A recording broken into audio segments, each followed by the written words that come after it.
Viewpoint is supported by viewers like you. To support Viewpoint and the other programs on the Ian Beaumont Live and Direct channel, visit patreon.com/Ian Beaumont Live and Direct. In Australia, politics as usual seems to be leadership contests and, proroguing of Parliament.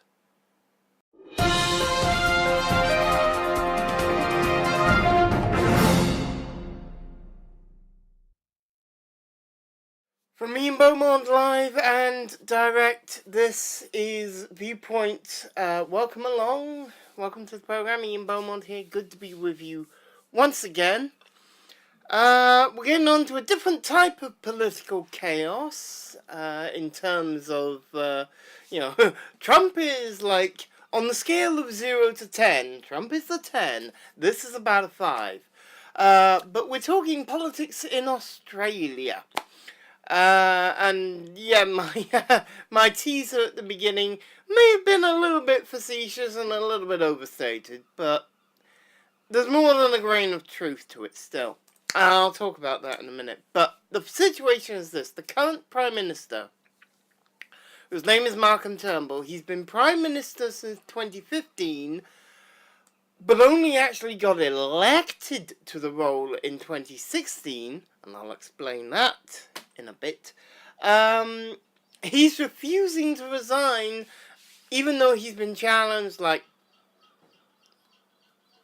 is the second challenge now for the leadership of the Liberal Party, a right-wing party, which kind of makes it very ironic they're called Liberals. But they are a right-wing party that lead a coalition of right-wing parties that are currently the government of Australia. And he has basically refused to resign, dug his heels in, actually challenged one of his competitors, Peter Dutton, to prove that he's eligible to sit in Parliament. You'd think, well, if he's an MP, of course he's eligible to sit in Parliament. But that might not be so certain, because there's a certain issue that's cropping up around Peter Dutton. Whether his family trust, whether the family trust he has actually means that he's ineligible to sit in Parliament. Parliament was adjourned, or at least the House of Representatives there was adjourned. I don't know if the upper house was, because last I saw they were still talking in the upper house. But apparently this whole situation is very complex. It's really difficult to try and explain it simply. So what I'm going to do is I'm going to try and explain the basics. There are leadership contests to be leaders of parties in Australia, like there is here in the UK.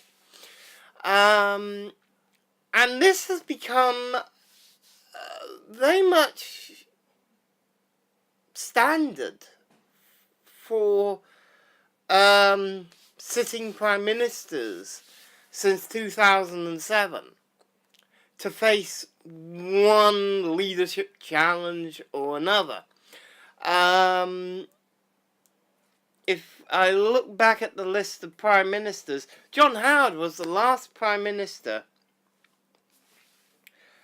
to actually go through a complete term in office. A term in office in Australia is 3 years.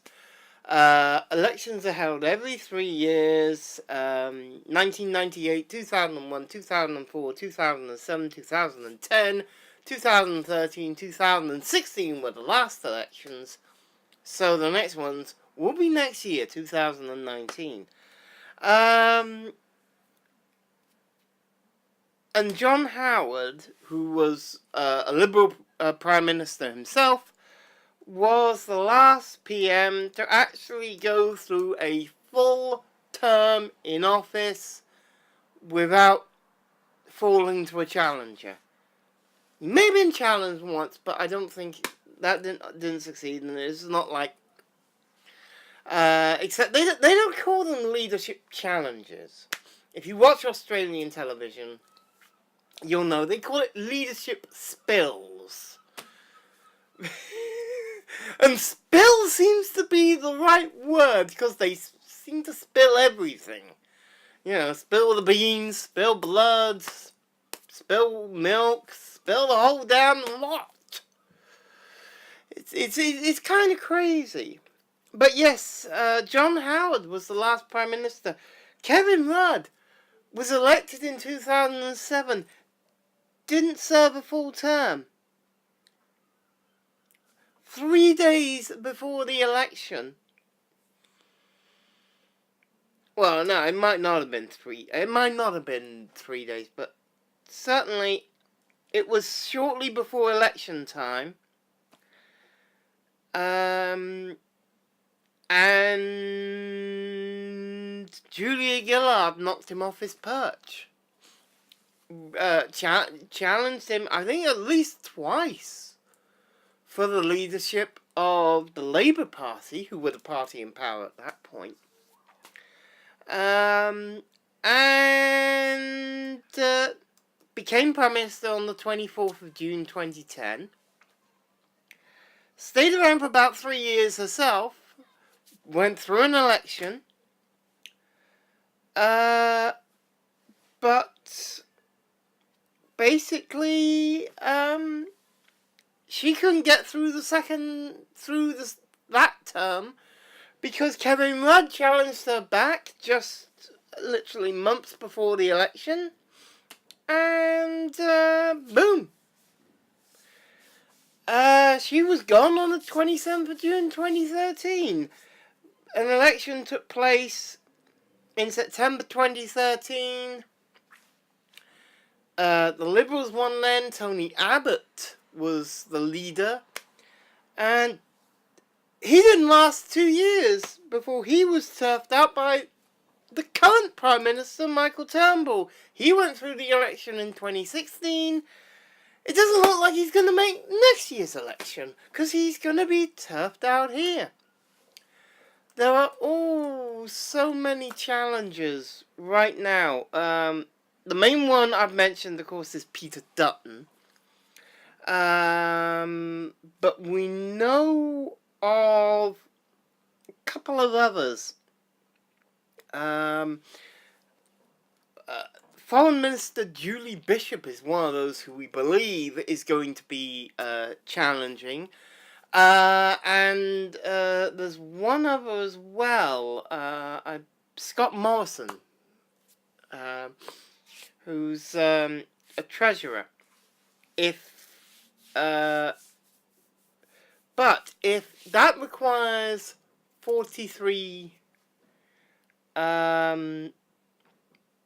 names on a petition to face a leadership vote. Now, we understand at the moment there's about 40. 40 names on that petition. If it gets up to 43, then apparently Malcolm Turnbull will not contest. And he will then leave it to the other 3 to decide what happens. So yes, Malcolm Turnbull's time is running out. I don't see it being that long before the 43 names are on that petition, and then the process will begin again. It's already happened once. Was it beginning of this week or was it last week?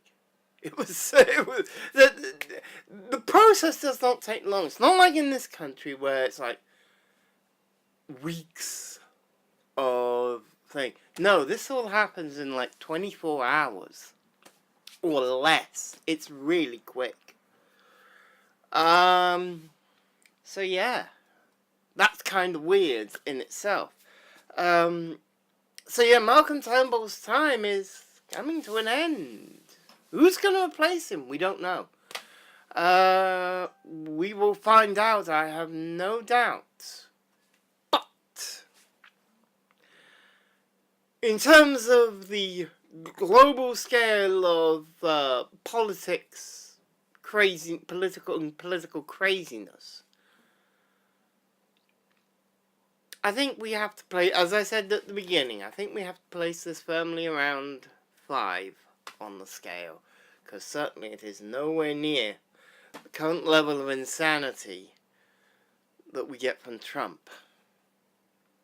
Falsely claiming that crimes weren't crimes, falsely claiming that the press is not the enemy but the fake news is, when he's part of the fake news.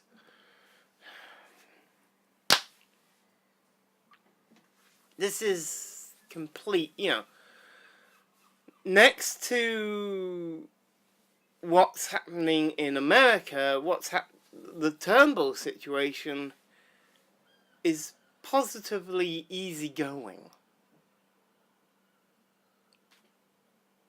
But there you go. So that's what's happening in Australia right now. What are your thoughts on all this, on the madness of Australian politics? And yeah, I freely admit, having watched it for years, it is insane. Whatever your thoughts, drop something down in the comments. I'd love to hear from you. Thank you very much for watching Viewpoint. I'm Beaumont. Stay sharp. Stay tuned.